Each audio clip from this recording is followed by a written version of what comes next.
Nobody in the room spoke when the image showed on the locked monitors. It wasn't because they were instructed to be quiet, but rather because their gut told them that speaking would somehow make it seem less genuine. Although James Webb had been transmitting data for months, this frame was unique. It was deeper, crisper, and unnerving in a way that went beyond training and directly touched everyone's spine as they watched it render line by line. This is not how 3II/Atlas was intended to seem. Not after all the models predicted it would be just another dark, falling piece of intergalactic debris that was barely hanging together as it passed through our solar neighborhood.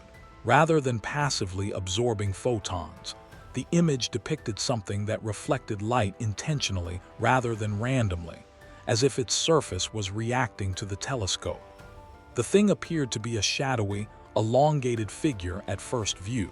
However, the geometry refused to act like anything found in nature the longer scientists peered at it had ever created. The angles were too purposeful, the edges were too smooth, and the way light tugged along some parts suggested curvature that followed mathematical consistency rather than chaotic disintegration. The crowd collectively inhaled as someone subtly changed the contrast, revealing faint linear shapes behind the surface noise. These lines were parallel characteristics that repeated at intervals too exact to ignore, not fissures, fractures, or ridges caused by impact or heat stress. Shortly after, spectral data showed that the material composition did not correspond with any previously catalogued asteroids, comets, or interstellar debris. The surface alternated between absorption and emission in a rhythm that seemed unsettlingly designed, reflecting infrared wavelengths in a manner that implied layered manufacturing. The quiet was broken by a senior analyst who muttered a single phrase that would subsequently be removed from official transcripts, yet continued to reverberate in subsequent private discussions.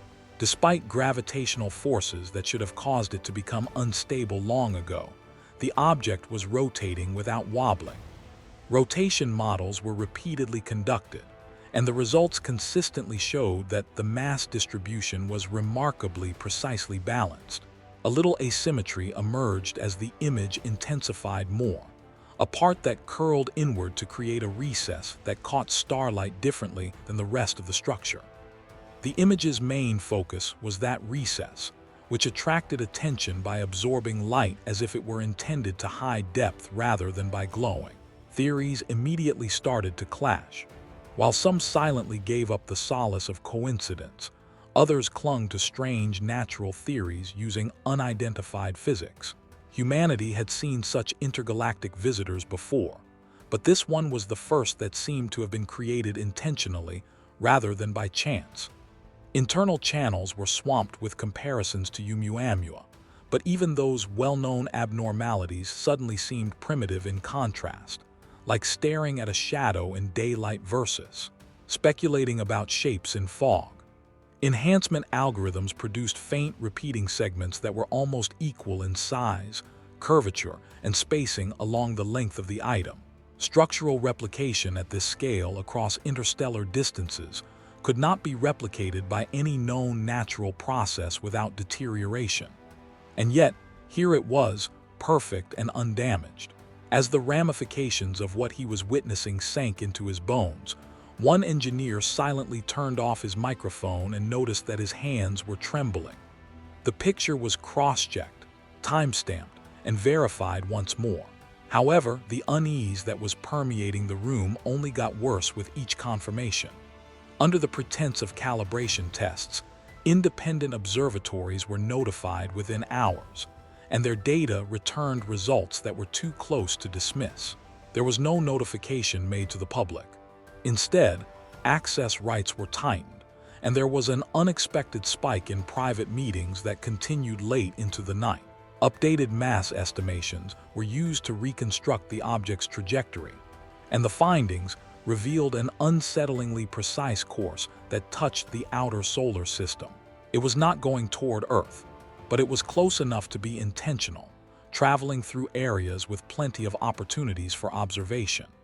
As if 3/AT had been waiting to be noticed, Someone noted that the period aligned exactly with humanity's eventual ability to perceive it clearly. The image continued to hover on the main screen, silently resisting disposal. So even though that proposition was publicly rejected, nobody laughed or objected. Astronomers discussed anomalous reflectivity and data under evaluation in public, being cautious not to use any wording that may allude to the outward rippling interior shock waves. Emails with unprecedented issues about transparency, etiquette, and if seeing anything meant being seen in return were distributed in private. There was no exhaust, no propulsion, and no discernible movement other than spinning in the picture. However, its stability suggested control instead of drift.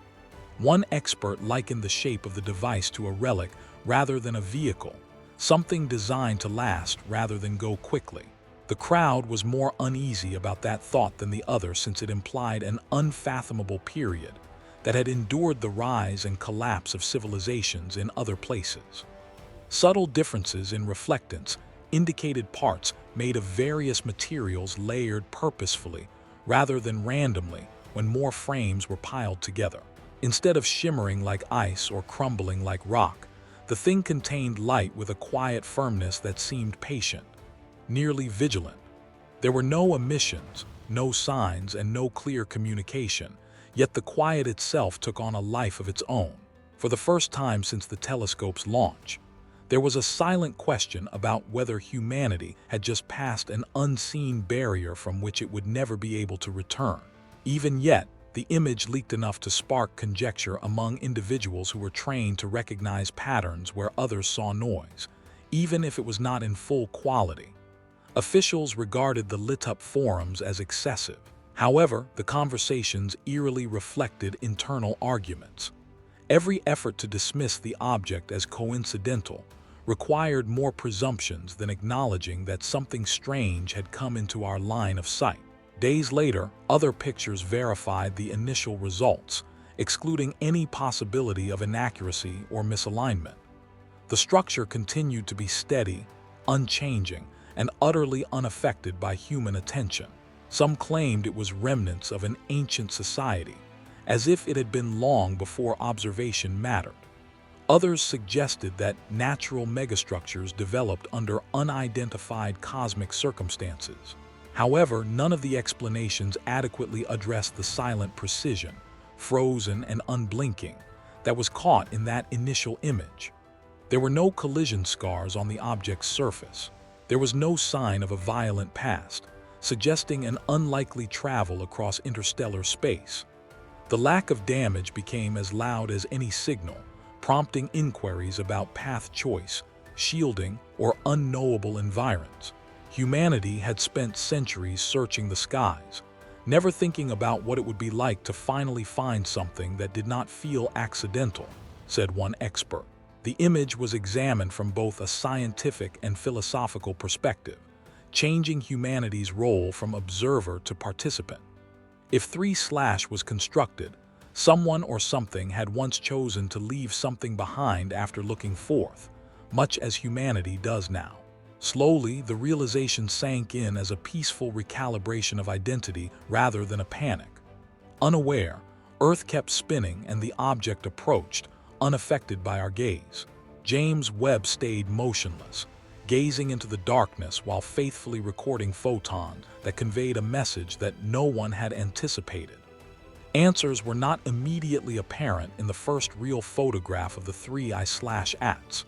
It was unnerving not because of what it displayed, but rather because of what it suggested, whispering possibilities. Humanity had always questioned whether it was alone, but now it had to consider the more nuanced question of whether it was early, late, or just passing through. Fear and optimism were not dispelled by the vision. Instead, humility enhanced inquiry. One reality became indisputable as the data kept coming in. Something that could not be put back into silence had just been unveiled by the universe, and the act of witnessing it had already permanently altered us, regardless of what the 3/ actually was.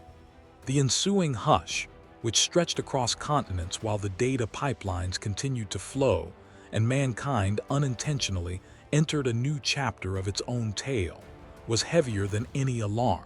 Further frames were gathered deep within secure servers, all of which reinforced the same unpleasant conclusion hinted at but not completely conveyed in the initial image. 3I/TLAS was not deteriorating as it got closer, shedding material, or altering in the manner that all other known objects eventually did when exposed to solar radiation.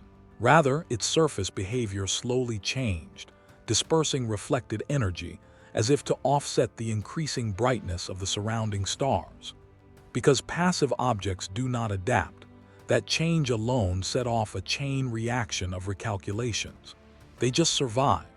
However, the results indicated that adaptation was exactly what was needed. A systematic, delayed reaction spreading across millions of kilometers. The device maintained a temperature equilibrium that defied passive physics without any engines starting or flares erupting. The suggestion that the structure might be dormant, that is, waiting rather than inactive, sent a shiver down everyone's spine. The notion that something could stay dormant over intergalactic distances needed a level of patience that was incomprehensible to biology. Time itself was not a barrier for whoever or whatever had produced 3I/Atlas if that patience existed. Tiny surface details started to align into patterns as frames stacked higher. These were functional geometries rather than symbols or markings. These forms seemed to be tailored, intended to disperse stress, divert radiation, and maintain integrity against cosmic erosion. Nature has the power to produce repetition, chaos, and beauty. However, this kind of optimization was the domain of engineers. In official channels, the word was never used. However, it lingered in every pause, every incomplete statement, and every deliberate word choice. Designed. Philosophy, theology, geopolitics, and identity were all touched by the consequences, which spread like ripples far beyond astronomy. If this thing was constructed, then intelligence must have been somewhere else long enough to leave artifacts floating about the cosmos. That intelligence might no longer exist, or it might exist in ways that are completely unrelated to ideas like presence or absence. 3I/AT can be rubble, a memorial, or a message. But there was context even in the debris. Debris suggested history, purpose, and activity. Underneath the outside surface, a second enhancing pass showed subtle layering that resembled shells inside shells, each nestled with purposeful spacing. The most straightforward theories were completely excluded by this inherent complexity. There is no known method for stacking materials consistently across depths that are imperceptible to the naked eye. According to one researcher, it's like looking at a ship's ribs through fog and not knowing where it's going, just that it was designed to endure a long journey. As the days went by, the object's rotation showed several profiles, none of which went against the initial findings. Instead of chaos, coherence was reinforced from every viewpoint. Humanity was given a challenge by the cosmos that could not be resolved by scaling known solutions. Public declarations became more ambiguous, deliberately phrased to acknowledge curiosity without acknowledging disturbance. However, curiosity had already got out of captivity. Unaware of how much was being suppressed, amateur astronomers aimed their telescopes skyward in the hopes of catching a peek of what James Webb had already photographed. Speculation about the existence of the first true image, which was not being fully disclosed, was much louder than any disclosure. The feeling that something significant was happening behind closed doors replaced the quiet erosion of trust. The topic of conversation inside those rooms changed from what it is to what it means that we can see it. The focus shifted to visibility itself. The cosmos was big, old, and uncaring. However, this was something that was both noticeable and well-organized enough to last. 3I/ had failed if the objective had been concealment. Timing was important if the objective had been discovery. Additionally, the moment was ideal for humanity's first genuine capacity to perceive clearly and deeply beyond its own cosmic backyard. James Webb wasn't only watching. It was taking part. The telescope evolved from a tool to a witness, recording an interaction that involved recognition rather than physical touch. Acknowledgement was sufficient. Calculations revealed that the object's trajectory crossed areas with high gravitational stability as it approached, almost as if it had been prepared centuries in advance. The margins were extremely narrow. Such accuracy required unpredictable forethought. A junior analyst questioned whether it was feasible that 3I was purposefully waiting within space rather than traveling through it. Since no equation could yet account for intention, the question remained unresolved. Human interpretation had no effect on the image, which remained calm and unaltered. It didn't pulse menacingly or glow menacingly. It didn't care about the weight of significance that was placed on it. It just existed. That might have been the most disturbing aspect. Fear, amazement, and hope were being projected by humanity onto something that provided nothing in return. The thing didn't make an announcement. It did not conceal itself. It just let itself be observed. It also made humans face the idea that the universe has always been more expansive than previously thought. For eons, the first true image of 3/Atlas would be examined, pixel by pixel, and discussed incessantly. However, the emotional truth would not change regardless of how sophisticated the analysis grew. The universe ceased to be simply theoretical at this point. Something had traveled through the void between stars to persevere rather than to arrive. And at last, someone was turning around. The oldest question in human history was not addressed by the image. It was reframed. We're not alone, but how long have we been together? That reframing spread subtly, infiltrating discussions that weren't intended for philosophy but unavoidably shifting them in that direction. When anything endures long enough to be found rather than declared, its persistence becomes more important than its purpose. In ways that humanity was just starting to comprehend, persistence indicated mastery over time, materials, and motion. Without saying it out loud, James Webb reiterated the same message with each new data packet. This was a long-lasting item. As 3I/AT drifted closer, solar radiation increased. Its thermal signature, however, stayed balanced and dispersed heat with remarkable effectiveness. Assumptions on passive exposure in deep space were completely rewritten by that behavior alone. This could not be done by falling debris. Across such extremes, no natural fragment could sustain equilibrium. Instead of acting like a rock, the thing acted like a system. Simulations ran incessantly inside analysis rooms, each testing a different hypothesis before collapsing due to its inherent improbability. Collapsed stellar matter failed, carbon foam failed, and exotic ice failed. It was like attempting to put a continent into a suitcase with every attempt to categorize the object. As a result, the categories started to shift, not formally or publicly, but in secret among those who had been taught to accept difficult realities when there was no other option. In draft documents, the word artifact first surfaced, then vanished once more to be replaced by safer, meaningless wording. All at once, unidentified, unusual, and non-compliant, the image's peaceful gravity was not adequately conveyed by those words. History was represented by an artifact. Earth was not part of the scenario that history suggested.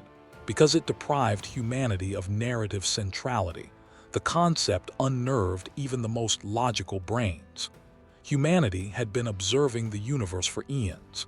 It now had the feel of having been inhabited. The surface of the object showed zones of varying reflectivity ordered in purposeful patterns as rotational mapping advanced. These weren't ornaments. Here, they served as effective radiation protection, reinforcing of the structure there, a reasoning that only made sense if survival throughout cosmic priority had been given to time scales.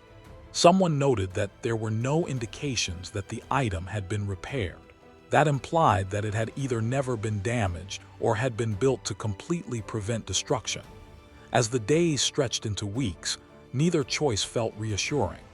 The absence of change turned into a data point in and of itself. 3I/AT did not respond to being watched. It didn't quicken. It did not stray. It didn't acknowledge. It went on just as it always had. It seems that the universe didn't give a damn if anyone noticed. That apathy compelled a slight change in viewpoint. This might not have been an encounter. It might have been archaeology, an ancient relic floating through a galaxy that had previously been the setting for innumerable tales people have learned to look up. If such were the case, then discovery was not unique but rather inevitable. It just so happened to be our turn. In that regard, James Webb was more of a lantern revealing something that has always existed than a herald. The stillness of the object encouraged projection. Some perceived danger. Others saw reassurance. Many saw humility for the first time. Religious scholars debated quietly. Scientists argued fiercely. And philosophers struggled to find language that did not collapse under its own assumptions. Yet through all of it, the image remained unchanged, sharp, patient, and unconcerned. At some point, someone asked the question no one wanted to answer. If this object could endure interstellar space for such lengths of time, how many others might exist beyond our detection? The universe suddenly felt crowded in a way that statistics alone had never conveyed. Not crowded with life necessarily, but with evidence, with remnants, with proof that intelligence might leave footprints long after it vanished. The thought lingered, uncomfortable and impossible to dismiss. If civilizations rose and fell elsewhere, then silence did not mean absence. It meant aftermath. 3I/T could be a survivor or a tombstone or a tool abandoned when its builders moved on. Each possibility carried weight. Each one diminished the illusion of uniqueness humanity had quietly carried for millennia. As the object crossed another observational threshold, its silhouette sharpened again, revealing depth where flatness had once been assumed. That depth suggested interior volume, not hollow, not solid, structured. The realization landed slowly. This was not a shard. This was not a fragment. This was whole. Whatever its original purpose had been, it had not broken. It had not failed. It had not decayed. It had simply continued. For the first time, discussions turned toward legacy rather than contact. What did it mean to leave something behind that outlived its creators? What did it mean that humanity's earliest radio signals were already fading into noise, while this object endured untouched? The comparison was unspoken but devastating. Technology is measured in decades versus engineering measured in eons. The image became more than data. It became a mirror not reflecting faces but reflecting scale. Human time versus cosmic time. Human ambition versus cosmic patience. 3I/as did not diminish humanity. It contextualized it. As observation continued, one final realization emerged. Subtle but profound. Nothing about the object suggested urgency. It was not rushing. It was not fleeing. It was not arriving. It was simply passing through. That distinction mattered. It implied that the universe was not reacting to humanity. Humanity was reacting to the universe. And in that reaction, something fundamental shifted. The night sky no longer felt empty. Not because something was coming, but because something had already been there all along. Seen at last, not because it changed, but because we did. That realization settled slowly, like sediment drifting to the bottom of a long-disturbed sea, clarifying the water even as it changed what could be seen through it. Humanity had not summoned 3I/TLAs, nor had it interrupted their journey. It had simply reached a moment where its tools were finally good enough to notice what patience had already